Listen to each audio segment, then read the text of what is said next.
ایک دو سال پہلے آپ نے سوال و جواب کی محفل میں حضرت نے فرمایا تھا کہ ایک غرض جماعت نے سوال کیا تھا کہ جماعت احمدیہ کس فقہ کی پیروی کرتی ہے،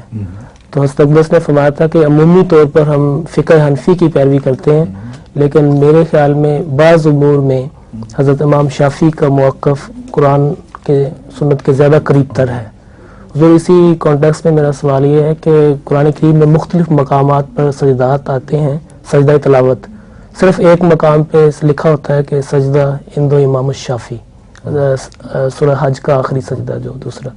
تو فقہ حنفی والے اس کو نہیں مانتے۔ تو نہ مانے آپ جو ہماری تفسیر صغیر ہے جی اس میں دیکھیں گے دونوں جگہ سجدہ لکھا ہوا ہے، جی وہند شافی نے لکھا ہوا، نکال لیں بھی شک ہے، میرا خیال ہے حضور میں نے وہیں سے دیکھا ہے۔ میں نے نہیں کبھی تو سجدہ لکھا ہوا ہے، دو سجدے ہیں حج میں ایک کی بجائے، جی جی ایک ایسا سجدہ ہے جو حضرت امام شافعی کے نزدیک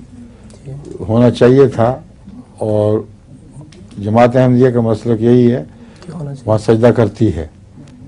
تو اسی لیے میں نے آپ کو اس وقت کہا تھا کہ بعض باتوں میں جماعت حضرت امام شافعی کے فیصلے کو فوقیت دے دیتی ہے، اور یہ ایک مثال اس کی ہے سامنے آپ کے۔ جی اند شافعی اس لیے لکھا ہوگا پھر کہ دوسرے اعتراض نہ کریں کہ انہوں نے کہاں سے نکال لیا، جماعت احمدیہ نے اپنی طرف سے نکال لیا ہو، تو اس لیے ان کی دل کی تسلی کے لیے اند شافعی لکھ دیا ہوگا، میں نے نہیں کبھی نوٹ کیا اس بات کو،